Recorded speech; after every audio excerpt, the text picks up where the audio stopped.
Today's call, we're joined by loyal supporters of Canopy, board members and brand partners. Thank you for your ongoing support of our work and your commitment to helping to protect forests, to curb climate change, and to protect biodiversity. You are our greatest champions. Now I'd like you to hear from two of our incredible senior corporate campaigners. Leanne Unger has worked on a variety of environmental conservation initiatives over the past 20 years, primarily focused on forest conservation, including the ancient forests of Clayoquot Sound, British Columbia. In addition to her creative and strategic approaches, she brings deep experience in market research to the Canopy team. Ellie Dinage focuses on brand engagement for the Canopy Style and Pack4Good initiatives. Before joining Canopy, Ellie worked with the Climate Group on the RE100 campaign, convincing the world's largest brands to transition to 100% renewable power. Please feel free to ask a question by using the chat function on your screen. We also received questions you posed when you registered for the call, and we will address those throughout our time together today. If we missed your question, we'll follow up via email. So let's get started. Leanne, I'd like to turn it over to you. Could you provide an overview of what's at stake as we consider alternatives to paper and plastic? Yeah, you bet, Britt. Thanks very much for the introduction. And it's really great to be here. And thanks to everybody for joining us for our very first Understories. I think that we've all heard and seen in the impacts that plastics, especially single-use plastics, are having on marine environments. And of course, this is a very serious concern that needs to be addressed. However, what we also need to be sure of is that we're not shifting the problem from one issue to another and simply further exacerbating an issue or creating another. So I just want to get into what I mean, because of course this talk is about paper, plastics versus paper, which really, from our perspective, is what's called it's a false choice, in that they both have extraordinary impacts, and I want to tell you a bit about why. So paper packaging, currently 3 billion trees are cut down each year to produce paper packaging. And when we think of 3 billion trees, it's sort of hard to imagine exactly what that means. So just to put it into some context, it's an area roughly the size of Germany.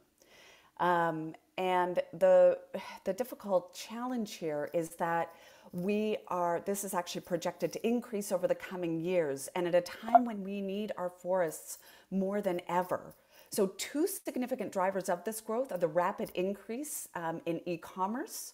So we know that e-commerce uses roughly 7 times more packaging than brick and mortar purchases. And we also see a very significant transition from plastics and now over to paper. So the problem with this is that our forests, we have a really limited time to address the issue of climate change and climate change and the biodiversity crisis. So over the next 10 years, we have just 10 years to address these issues.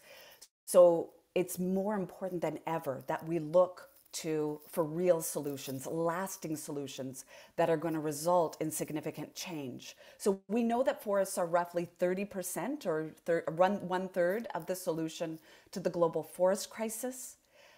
This is actually something that the IPCC identified a number of years ago. Forests are also key to biodiversity. They provide habitat, meaning they're home to 80% of the world's terrestrial species.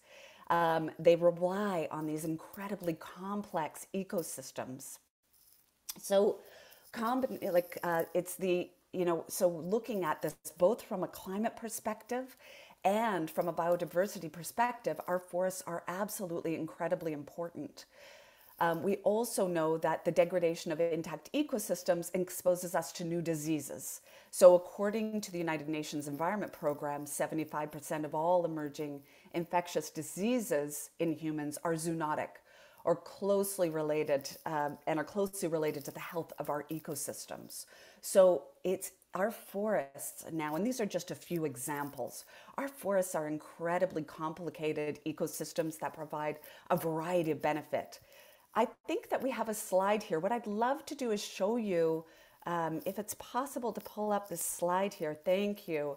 So we've got, this is an example of forest cover globally, or intact forest cover globally, 8,000 years ago. So this is our frontier forests are what they're called.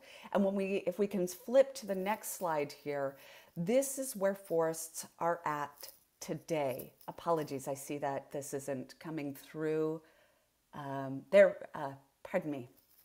So we have lost roughly 80% of the world's intact forests.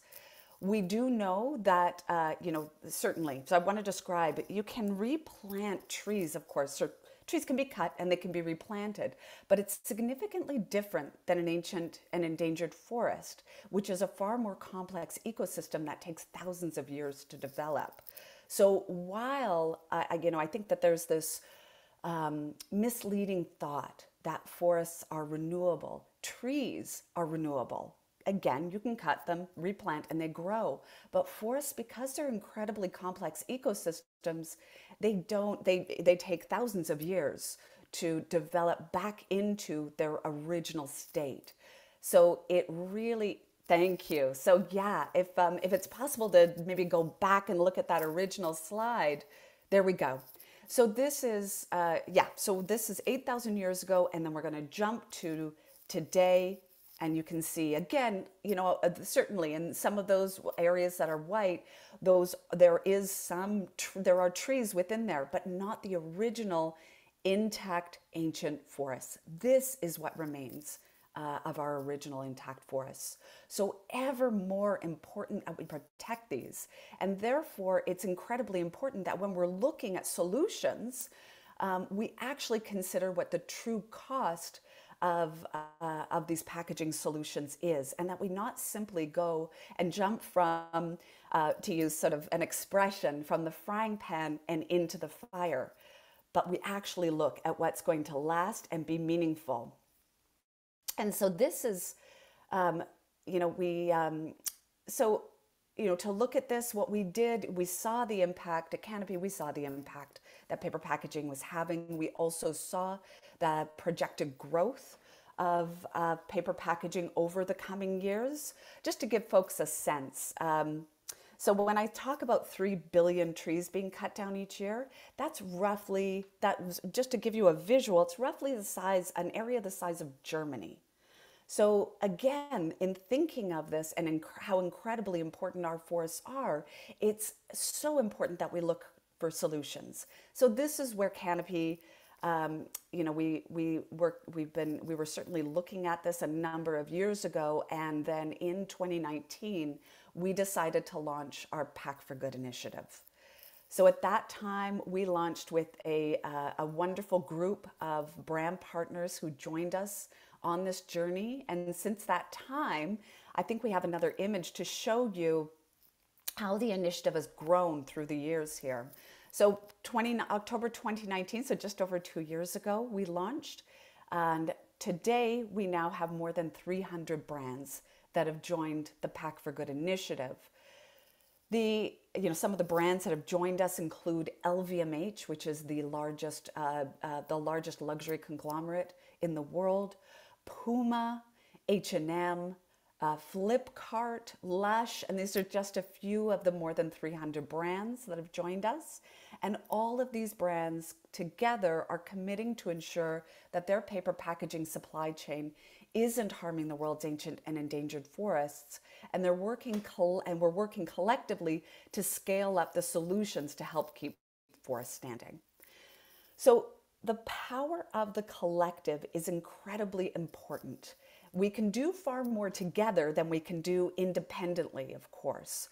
And so it's that collective and the messages that we collectively send to the marketplace that help to build the necessary leverage and momentum to transform the paper packaging sector, to reduce impact on the world's ancient and endangered forests, and over time eliminate it. And to do that, of course, we need not only to look at eliminating these fibers from paper packaging supply chains, but also scaling up solutions. So I know we're going to get into that a little bit further in our discussion here. So just, when I'm talking about solutions, I mean looking at next generation, like recycled fiber and next generation solutions, which my colleague Ellie will speak to achieving this. So I'll leave it there, and I'll leave it there for now. Thank you, Leanne. And Ellie, so I'd like to turn it over to you now. Could you share with us specifically how Canopy is partnering with brands and how brands are reacting to their partnership with Canopy to shift from paper and plastics to circular alternatives? Yeah, thank you, Britt. And thank you, Leanne, for providing that kind of context and overall kind of picture for why we do the work that we do and why it's so important. So I'd now like to speak a bit about how the Pack4Good initiative works, how we partner with brands to really shift unsustainable supply chains in the right direction. So Canopy's work with a brand starts with partnering with them to support the development of commitments that protect our ancient and endangered forests around the world. And the way we do that is we support the development of a sustainable procurement policy for paper packaging. The support that we provide from then on from brand to brand looks different. It's tailored in terms of the brand's needs and obviously the work and the kind of goals that they've already set. But essentially, the overall commitment that a brand makes through the Pack4Good initiative is to not source their paper packaging from ancient and endangered forests with Canopy's support. And the way we then go through that process to ensure that goal is achieved is through a bit of a step-by-step process. So the first step we take together in supporting a brand is looking at reduction. So that's looking at things like smart design for lighter and smaller packaging, exploring reusable packaging options, and looking at where there might be any unnecessary packaging materials that can be eliminated. And this step brings with it cost savings in the long run. So one of our large fashion brand partners that we're working with, they came up with a pretty unique example where they were able to simply redesign the cardboard box they were using to ship their products from warehouse to retail store so that it was less likely to get damaged and so that the opening and closing mechanism was more easy to use. And as a result of that, they reduced the orders on those boxes by 85% and saved over $10 million in just one country in the first year. So that's just a small example where a small design change can make a huge difference, not only in cost savings, but obviously on the environmental impact of the products that a company is using. So reduction is the first step. The next step that we look to together with the brand is how to maximize the recycled content in paper packaging, and particularly post-consumer recycled content, as that helps divert materials away from landfill. Then concurrently with that, we look at how brands can potentially integrate alternative fibers, or what we call next generation solutions. So in paper packaging, that's using things often that are agricultural residues like wheat straw, for instance, or hemp or flax. So it's taking the part of the plant that's not involved with food production, so it's not interfering with that, but it's typically the part of the plant that's otherwise wasted and sometimes burnt in fields. And so this can be a huge problem in countries like India, where there are air quality issues, health issues associated with burning. And obviously the burning also leads to significant carbon emissions. So by taking that part that's otherwise wasted, pulping it down and using it to create new products, you're not only avoiding emissions from burning, avoiding those negative health impacts, but you're also creating an additional revenue stream for farmers and taking pressure off forests by using waste materials instead of forest fiber. So it's a bit of a win-win situation. And then finally, where any virgin fiber is used in paper packaging, then we just ask that brands put in place the preference for Forest Stewardship Council, which we see as the most stringent forest certification out there. So I'd like to bring up the slide just looking at the life cycle assessment. Thank you. So this is a life cycle assessment that Canopy sat on the critical review panel for. And one of the questions we get asked a lot is which fiber input for paper packaging is best? And this can typically be a bit of a tricky question to answer because it often depends on the packaging type and also the application of that packaging. However, life cycle assessments or analyses can help answer this question. So this was a study that was commissioned by Kimberly-Clark, and it's comparing the raw material inputs for paper, so various different options. And as you can see there, recycled paper along with wheat straw and a rhododendron, which is a perennial cane or reed plant, came out top in terms of the different environmental indicators there. And the impacts are largely different from the northern softwood or the virgin fiber input. So this is one of the reasons why Canopy is really pushing to scale up the types of solutions like recycled paper and like those next generation solutions for paper packaging to help protect our forests. Another thing I'd briefly like to touch on is one of Canopy's tools. So we have an exciting online tool called our ecopaper database, which I'm excited to tell you, you're probably the first to hear that we're going to be launching an update to this database tomorrow, which is going to contain over 500 new listings. And essentially, the ecopaper database is an excellent resource for identifying paper and packaging products that have met a certain set of sustainability criteria in order to be listed. So many of these products contain a high percentage of recycled content. They contain those next generation fiber alternatives. They have certification and so on. And brands can use this database to identify what types of solutions are out there. You can filter by product type, by regional availability, and so on. And so it really just provides a picture of what solutions are readily available on the market now. And then obviously our work at Canopy and our partnerships with brand partners are really looking to scale up and really improve more of those solutions and bring those out to the partners that we're working with. So I think I'll stop there and pass it back to Britt. Thank you, Ellie. This is such important work and it's gaining significant momentum and it has seemingly unlimited potential. I'd now like to ask you both to speak to the future vision and focus of Pack4Good as well as our impact. So what kind of impacts are these partnerships having and what's the vision of Pack4Good? Ellie, let's start with you. Yeah, sure. So one of the kind of things we're doing within Pack4Good is looking at different industries and where we can make shifts in those industries, and particularly, which industries do we want to focus on in terms of the kind of greatest volumes of paper packaging that are used, and also the opportunities associated with shifting to solutions. So one of those industries that I've been focused on working on is the beauty industry or cosmetics sector.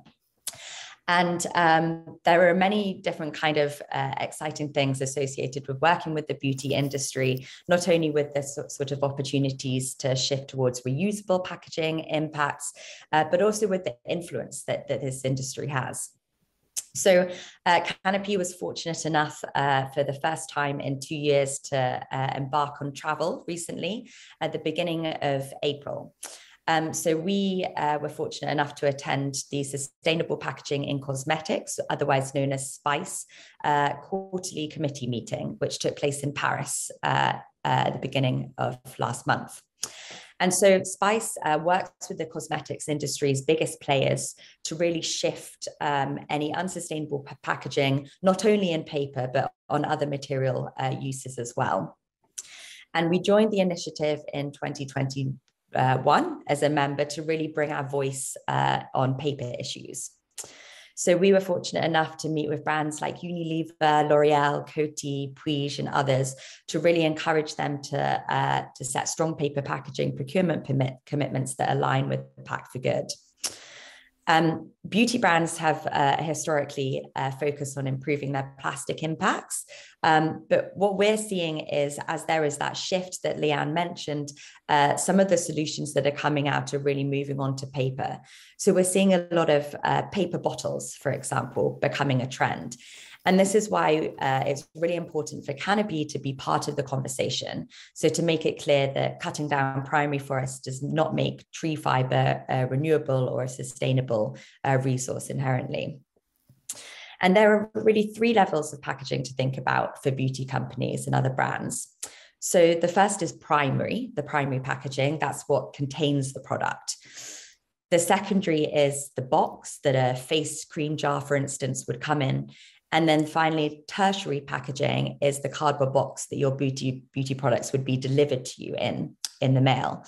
So there are really those 3 levels to think about in terms of solutions.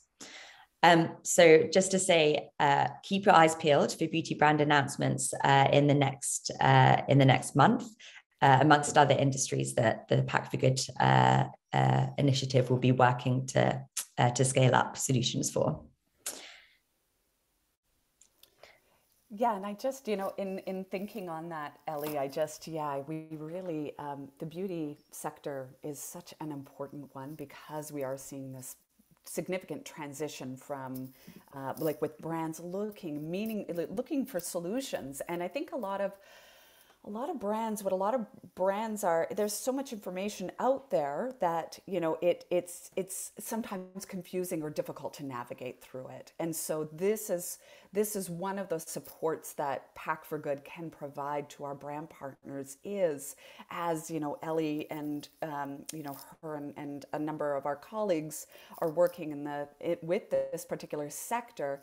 It's, what in transitioning from plastics, what are those solutions? And so this is one of those things when we can work collectively, it makes the solutions that much more possible and by way of scalable. And so we can also build those visions and those solutions together. So I think that's an incredibly important part of it. We're also actively working with the food sector. The food sector is it is the single largest user of paper packaging. And so also looking at solutions there. So, and Ellie touched on this in that, or mentioned this in what she had spoken about earlier, in that it's so incredibly important that we look at this holistically. So yes, it's important that we look to other materials that are more sustainable and that are truly circular. I think circular is an incredibly important part of this. And what I mean by circularity is that, again, like when we look at and can use waste products such as the agricultural residue or recycled paper, it can be produced into a product, from waste produced into a product, and then it comes back to be able to be recycled and then back into that system. So there is that, but again, that's still single use. And there will always be a need, or for the foreseeable future, there will be a need for some single use. It's also incredibly important that we look beyond this as well, and we look toward reduction. And the excellent example that Ellie provided with one of Canopy's brand partners and their warehouse to retail packaging, but we look at that beyond as well. So how can we design packaging so that it reduces material, like the amount of fiber needed, and then how can we begin to eliminate it altogether? And so this is where that power of the collective really comes in, because we can look at those pieces independently and implement, these excellent reuse systems to the best of our ability. And then we need to actually look at our systems overall.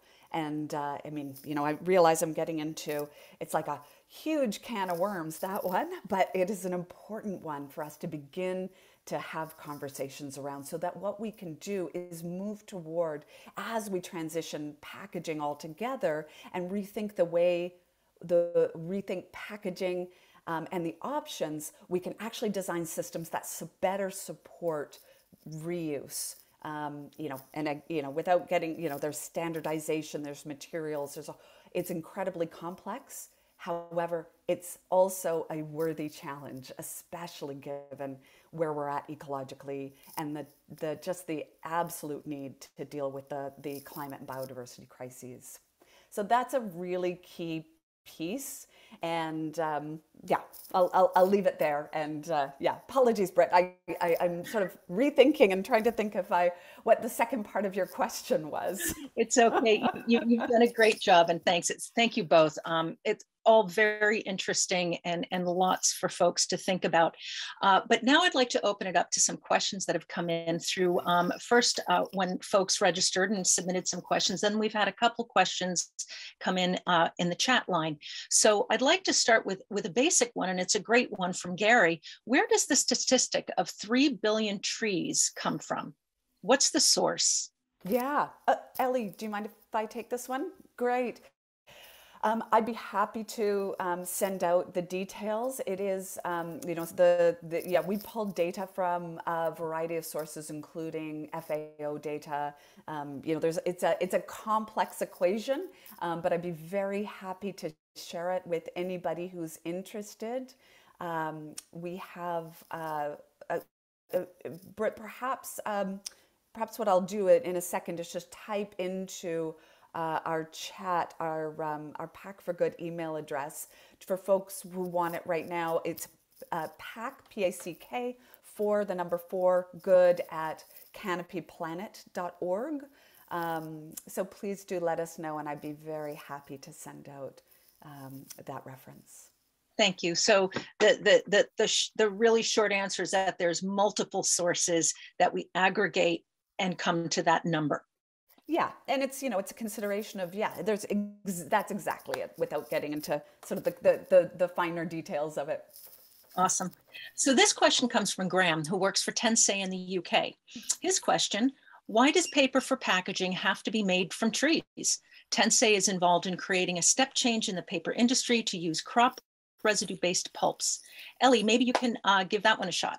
Yeah, absolutely. And I think, Graham, we completely agree. Paper packaging certainly doesn't have to be made from trees, and it definitely shouldn't be made from our ancient and endangered forests, which, as we all know, are a key solution for solving the climate crisis. So I think that's why Canopy is really pushing for circular solutions like reusable packaging and those next generation solutions like using recycled inputs and agricultural residues that would otherwise be wasted. And we're tracking innovations as they come out. We have a list of next generation solutions providers or innovator partners on our website.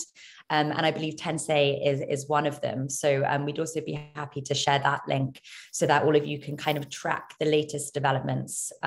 Something else we do I believe every quarter is to put out a next generation solution snapshot. So just a kind of a 2-page picture of what are the latest developments, not only in paper packaging innovation, but also on our other side of work, which is our Canopy Style initiative, looking at man-made cellulosic fibers and what next generation solutions are associated with that supply chain too. So I'm happy to share those resources. That's great. Thank you, Ellie. Now, this question comes from Miles in Seattle and relates to what the individual consumer can do. So, for example, what should you ask a brand about their packaging? Leanne, why don't you do this one? You bet. Yes, great question. In speaking with brands directly, I think, again, just communicating concern to brands about the impact that paper packaging is having on the world's forests, because, there's growing awareness about this. However, I think it's important that we continue to build the awareness. So that's the first piece. And then asking if the brand has included recycled or next generation fibers in their packaging. I should say, even before that, I would check in to see if a brand is aware of whether their packaging includes or has impacted the world's ancient and endangered forests, and if they're using alternative fibers. So these, such as recycled and next generation fibers that Ellie mentioned. So these, and then otherwise, we're keen to, obviously we're very keen to continue to expand our list of brand partners that we work with. So folks can also encourage the brands that they support to reach out to Canopy about our Pack4Good initiative and to join us in finding and working toward these lasting solutions. Thanks. So Ellie, I want to turn to you for this next question. And you did touch on this a bit during the presentation, but maybe a little bit finer point. Who are your key industries, or what are the key industries that we want to pull in over the next year or so? Yeah, so maybe just going beyond what I already spoke about, but the beauty industry is an industry that is growing significantly. And alongside its kind of growth, there is an increased, they are using an increased amount of kind of e-commerce systems and solutions, which brings with it more packaging. So if we think about during the pandemic, a lot of online orders were taking place, and that brings with it additional kind of packaging to our doorsteps. But beyond that, beauty is a lot about the kind of look of packaging, as well as the kind of look that its products brings. Consumers really kind of care about what the product looks like. So we think it's possible to achieve that certain appearance that consumers are looking for, while also the product being sustainable and the packaging that the product is in being sustainable. On top of this, what we're seeing is many celebrities are launching beauty lines or becoming brand ambassadors of beauty brands. And so there's some opportunity here for collaborating with those influencers and celebrities to really get the message out around the importance of protecting forests through paper packaging. And then Leanne, I know there are other industries that we are very much interested in continuing our work with. Yeah, and I think you certainly, like with beauty, you touched on e-commerce and the reason for focusing on e-commerce, Ellie, and I think it's so incredibly important. So that too, we look at those huge e-commerce, the huge footprint that the e-commerce giants can have. And so again, looking and working with these brands is incredibly important in transforming this sector to eliminate its impact on ancient and endangered forests. So I would say yes, beauty, food is a very significant focus of ours as well. The food sector. We're in some very exciting conversations right now. And we look forward to sharing more on that soon. So please do stay tuned for upcoming announcements. But yes, that's I would say that those are our primary focuses, as well as, of course, as Ellie mentioned, we've got our Canopy Style initiative that has just been so wonderfully successful, and a lot of the brands have joined us to eliminate the impact that their man-made cellulosic fibers have on the world's forests, are now also joining us with Pack4Good and working to eliminate the impact of their paper packaging on the world's forests. So we're excited to see the growth there as well. Great. Thank you, Leanne. So from Cecile, we have this question. Ellie, I'm going to toss this one to you. How do you work with a brand? Are you providing individual counseling to help map all types of packaging of a brand? And do you help them to reduce or change their packaging? Yeah, thanks, Cecile. So Canopy's work is specifically focused on paper packaging impacts due to the association with forest impacts. And so our brand support looks different dependent on the work that a brand has already done. But essentially, it starts with that kind of sustainable procurement policy support and setting commitments that protect forests through that supply chain. And then we'd often help the brand to help get a picture of their paper packaging supply chain. So it's a bit of a supplier mapping exercise, and we have tools to support with that. And then from there on, we take a kind of risk assessment confidentially, and we make suggestions for how to improve. So whether that's looking at, which specific paper packaging type could we help you to maximize the recycled content or integrate some of those alternative fibers into? Are there connections to innovator partners that we can help facilitate that type of thing? So it's tailored per brand, but it's really focusing on paper packaging specifically, and really supporting brands to do better. We often say that we see ourselves as an extension of a brand sustainability team. So we're really just here to sort of support, provide our expertise and answer questions. Great. You know, and following up on our work with brands, so how do they get to us? This question comes from Ruth. Do you reach out to brands? Thinking of Amazon. Yes, as are we, Ruth. And I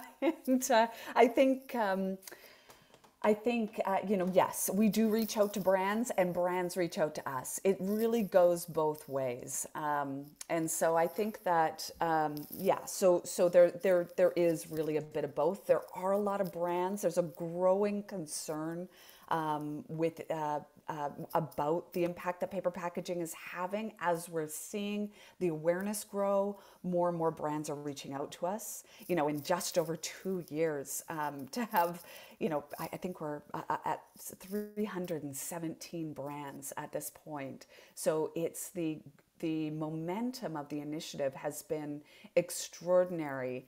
And the vast majority of those brands have actually come to us. So it is certainly a bit of both. Great, thank you. Now we're almost at time here, and we have 2 more questions that came in. Not sure we'll be able to answer both, but let's start with this one from Andy. Your focus seems to be alternatives to tree flesh for packaging and fabrics. What about building materials made from wood? Yes, I'm happy to start, and then Leanne, please chime in. So we focus very specifically on the man-made cellulosic fiber and paper packaging supply chain. So there's that kind of focus lens in on how we can really transition those supply chains out from being unsustainable and onto those alternatives. However, definitely building materials made from wood, that's you know, going to be a significant issue in terms of deforestation around the world. We haven't kind of decided to start that campaign yet. I know there are other important not-for-profit organizations that are working on that type of supply chain. So it's something that we'll keep a keen eye out into. But at the moment, we're focused specifically on that kind of paper packaging impact side of things. Great. Thank you. Well, I think our time is up, so I want to thank all of you for joining us today. We're going to share a recording of this call with you in the coming days, but please feel free to reach out should you have any questions or want to discuss anything we went over today, or you have any questions about anything Canopy does. Moreover, I want to thank each of you for your friendship and support of Canopy. Together, we're transforming supply chains, helping to preserve vital forests and protecting biodiversity in critically important areas around the world. I hope you're proud of what you're helping us to accomplish, and we'll stay in touch as we navigate the future together. Thank you again, and I hope we'll see you next time.